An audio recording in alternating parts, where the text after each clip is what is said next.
Well, hello. Happy Thursday. Welcome to another edition of the cruise news that you can use. Got a couple of really interesting stories for you today. I'm going to start with a story that Carnival bans a passenger for life. So this is kind of a warning. Um, the passenger and her name was released, but I'm not going to mention it here. That it not necessary. So passenger is banned from Carnival and the entire family of Carnival cruise line ships for life. So the stories from actually started out back in August. A woman was going through a security line to enter, to hop on her cruise ship, and security saw a baggie of gummies in her backpack. So they they looked strange to them. So they pulled her aside, sat her down in a room in the port of Miami, asked her what it was for, on and on. And it turns out it was they were THC gummies, and um, they all narcotics are banned on Carnival cruise ships. Even though, in this case, the woman was a resident of Florida, and in Florida, gummies are legal as long as I think the percentage was 0.3% THC or less, or no, 3% THC or less. And her gummies were 0.01%, so way under the legal limit. Um, Carnival doesn't agree. Carnival bans all narcotics.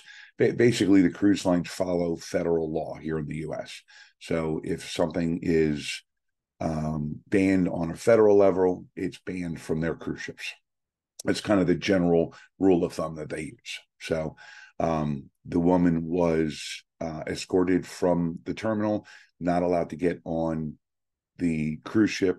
Pretty sure she was not given a refund, and went back and forth with Carnival for a couple of months, appealing the decision, on and on and on. And recently, she got a letter from Carnival banning her from the cruise line for life. Um, while I can understand Carnival's position that this is their rule, they follow federal guideline.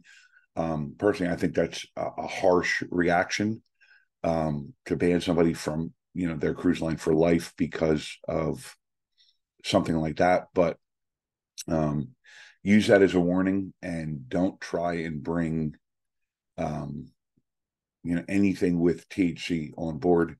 Um, you know, it's just not worth it in my opinion. But to each his own. Um, Next up, another not happy camper, or actually not happy cruiser. So couple goes to check into their cabin on the Allure of the Seas. They're going through the check-in process. They get on board. It takes longer than usual with check-in, and they finally, get to their room, and their stateroom has no key. So if you haven't been on um, a royal cruise in a while, right next to your stateroom door is the stateroom number, and they usually have an envelope with your sailing your sail pass, your room key, in an envelope, hanging on that. Well, the couple couldn't find it. There was no key to the room, so they're like, "Oh, great!" They go down to guest services, lugging their carry on stuff, and they wait in line. It takes 40 minutes in line because anybody that's tried to go to guest services on embarkation day knows how much of a zoo it is. But they kind of didn't have a choice, so they go, and guest services finally gives them the keys to their stateroom. They go to the stateroom. They walk in, and yeah, it's not what they bargained for. Furniture had been upended, carpet had been torn up. It was obvious that there was a flood in this room. So the room was torn apart. They had big industrial fans trying to dry it out, and there's water damage everywhere. And they're like, yeah, not what we wanted. Excuse me. Back down to guest services, ends up taking over 3 hours to sort the whole mess out. They were told by guest services that they would be getting an upgraded cabin. Since they had to put up with all this, they ended up getting another balcony cabin. I mean, their first stateroom was a balcony. They got another balcony cabin on the same deck. Could it have been a superior balcony cabin instead of a regular balcony cabin? Yes, but the couple. They also got $300 in onboard credit. So supposedly they were getting an upgraded balcony cabin and the $300 OBC. Oh, excuse me. To compensate for their time and troubles. And but the couple wasn't happy with that. They basically felt that that wasn't enough compensation for their 3 or so hours of trouble, and they wanted a full refund. And Carnival said, "Yeah, no, we're not doing that." So couple's kind of unhappy as a result. And if you want my personal opinion, not that you asked, but is my show. So should Royal have avoided this whole situation and made sure to block out that stateroom since there was trouble? Yes. Is the couple asking? Is them asking for a full refund and basically being able to sail for free for the week a little a little much? Yes.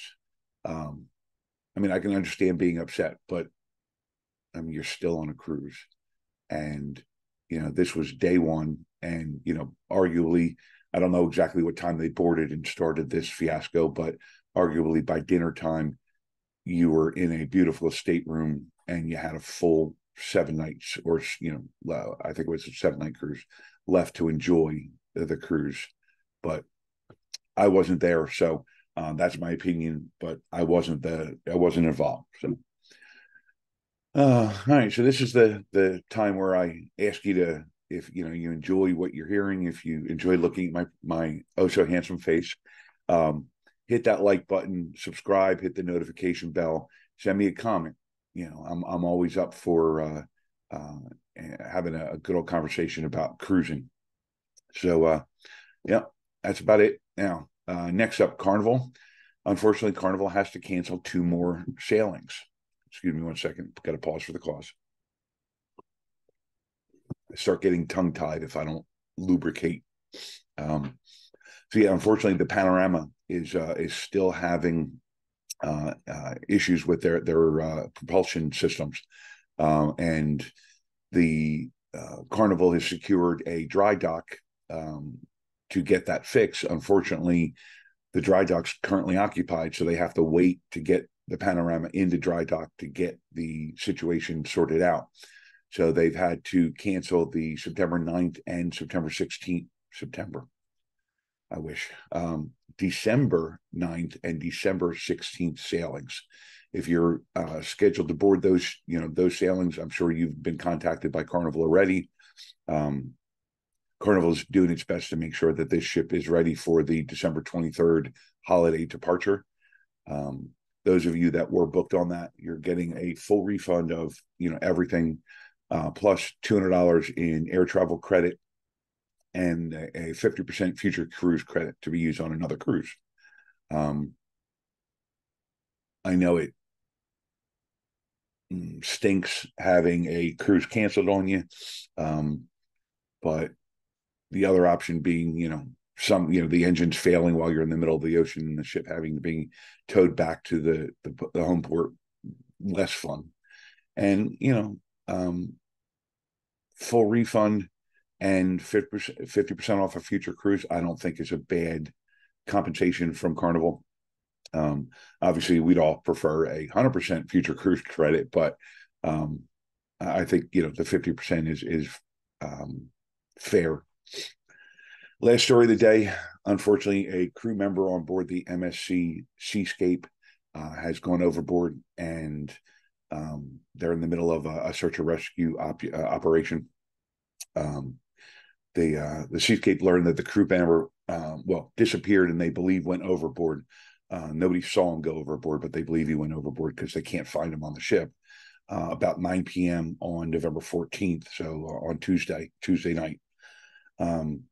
Once the cruise ship confirmed that he could not be found on board, they called in the U.S. Coast Guard immediately. The Coast Guard began a search and rescue operation with the Seascape on station to help. They brought in helicopter and, obviously ships. And after about 4 hours, the Coast Guard waved the Seascape off, told them to basically get out of the area. They were kind of in the way.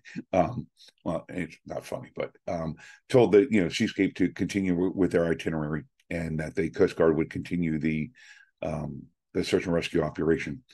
Unfortunately, as of this morning, I have not seen any updates saying that they found the crew members.